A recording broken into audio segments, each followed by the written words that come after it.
Oke, sekarang kita akan bahas peluang kalian lolos di SNBP UGM tahun 2025.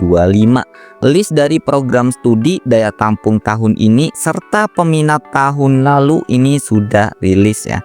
Dan tingkat keketatan alias peluang kalian lolosnya juga sudah kita hitung. Oke, kita mulai dari yang pertama, jurusan yang berbau medis dulu ya, yang biasanya jadi favorit. Ada kedokteran, keperawatan, gizi, kedokteran gigi sama kedokteran hewan. Terus ada farmasi juga di sini ya. Untuk kedokteran sendiri ada di angka 2,45% tingkat keketatannya. Artinya setiap ada 100 pendaftar, kira-kira 2 yang keterima. Ini ketat banget hitungannya ya. Tahun lalu ada 2159 yang daftar ya, sementara daya tampungnya cuma ada di 53. Keperawatan yang biasa dijadikan pilihan kedua ini hati-hati ya, ada di 4%-an. Jadi ini ketat banget juga hitungannya karena tahun lalu ada di 847 pendaftarnya. Jadi kalau misalkan nanya nih pilihan kedua aman nggak, jawabannya enggak ya. Untuk gizi ini sama ya, di 5%, sementara kedokteran gigi di 7%. Ini ketat semua ya.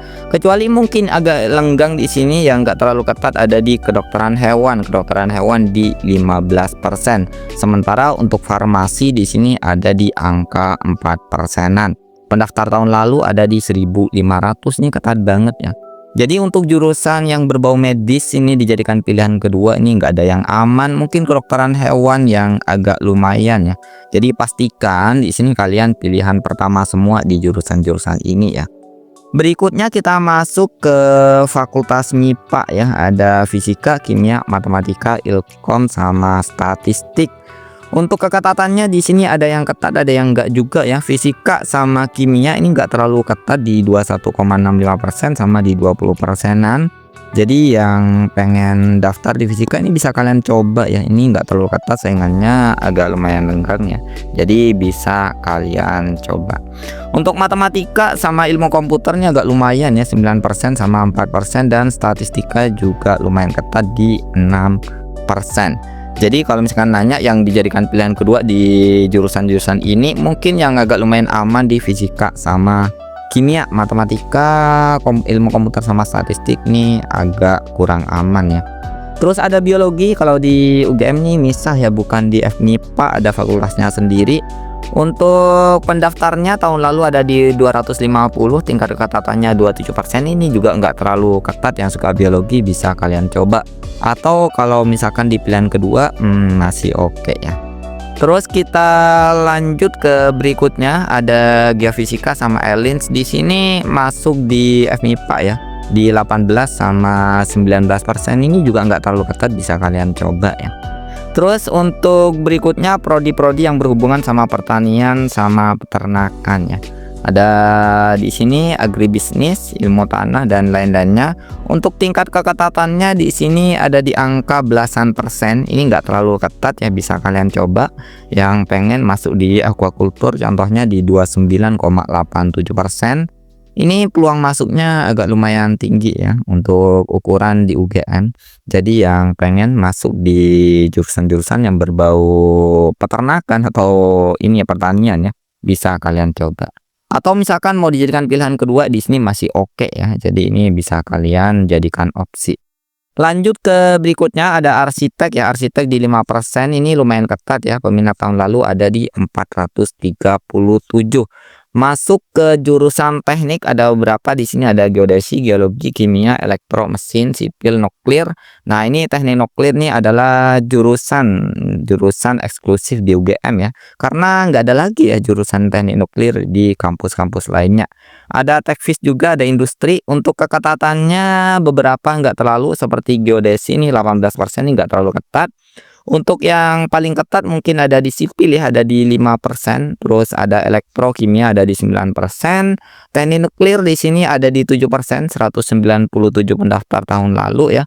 Industri ini juga lumayan ketat ya, di 5%. Jadi kesimpulannya untuk yang di teknik agak lumayan semua ya, dijadikan pilihan kedua. Mungkin yang aman ada di sini ya, di geodesi maupun geologi nih ya dibilang agak lumayan aman ya. Yang lainnya kecuali ya tekvis ya, tekvis ini di sini agak lumayan aman buat dijadikan pilihan kedua. Yang lainnya ya bisa dipikir sendiri ya. Di sini agak lumayan ketat. Jadi harusnya nggak aman di pilihan kedua. Terus ada gen gigi di sini di 13% nih juga oke lah ya buat kalian pilih. Terus lanjut ke berikutnya ada kehutanan di sini yang pengen satu alma mater, satu jurusan juga dengan mantan Bapak Presiden. Di sini ada di angka 18% ya. Ini enggak terlalu ketat juga, bisa kalian coba. Masuk di sini ada teknologi informasi. Ini biasanya yang berbau IT di sini agak lumayan ketat ya di 3%-an. Dan prodi yang lumayan cerah, prospeknya ada aktuaria di sini di 6%-an ya. Peminat tahun lalu 282 ini bisa kalian coba. Ya emang daya tampungnya agak lumayan sedikit ya. Terus kita sekarang masuk ke jurusan yang diandalkan anak-anak IPS ya, yang jadi favorit anak IPS. Ada manajemen, ada akuntansi, ada hukum ya. Di sini untuk keketatannya ya agak lumayan semua ya. Ini sudah jadi biasa ya jurusan-jurusan yang familiar, manajemen, akuntansi ini di 3% sama 4%. Hukum juga ada di 6%. Ini terbilang ketat banget ya. Karena yang daftar sejak dulu kalau misalkan jurusan-jurusan ini biasanya yang dijadikan linjur oleh anak-anak IPA ya. Makanya tidak heran kalau misalkan pendaftarnya agak membludak ya seperti ini. Jadi kesimpulannya untuk jurusan-jurusan ini masih ketat, masih banyak peminatnya. Jadi pastikan nih pilihan pertama ini bakalan sulit buat dijadikan pilihan kedua ya. Jadi hindarin di pilihan keduanya. Masuk ke prodi berikutnya adalah di sastra ya, sastra Arab, Inggris sama Indo. Keketatannya untuk ukuran sastra ini agak lumayan ya, 7%, 11% sama 7% di sastra Inggris. Kuotanya emang nggak terlalu banyak ya, pendaftarnya sebenarnya nggak terlalu banyak juga ya. Jadi bisa kalian coba yang pengen ke sastra ya. Sastra yang lain di sini untuk bahasa-bahasa yang lain, Korea, Jepang dan lainnya juga nggak terlalu ketat di sini 20%. Mungkin yang agak lumayan di sini ada di Korea. Malah Korea ya. Di sini yang senang-senang K-pop gitu ya. Ini biasanya lari ke sini. Ini agak lumayan ketat di sini di 7%, 253 pendaftar tahun lalu. Terus ada HI di sini juga jurusan yang sering diminatin ya, ada di 3%, emang ketat ya. Ada di 745 pendaftar tahun lalu. Terus ilmu komunikasi, psikologi ini juga sama biasanya ketat ya, ada di 3% sama 4%. Ini pastikan ya untuk HI terus psikologi, ilmu komunikasi ini kalian taruhnya di pilihan pertama. Jangan sampai taruh di pilihan kedua ya. Ini akan sulit tembus buat di pilihan keduanya. Oke, kita lanjut ke berikutnya. Di sini sudah masuk ke vokasi ya. Jadi yang suka langsung dengan prakteknya ya daripada kebanyakan teori, ini bisa kalian coba di vokasi. Untuk keketatannya di sini nggak terlalu kalau kita lihat keseluruhan dari jurusannya ya.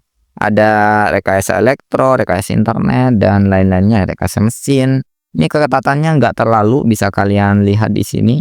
Jadi yang pengen masuk ke vokasi ini bisa langsung kalian coba, peluangnya agak lumayan besar.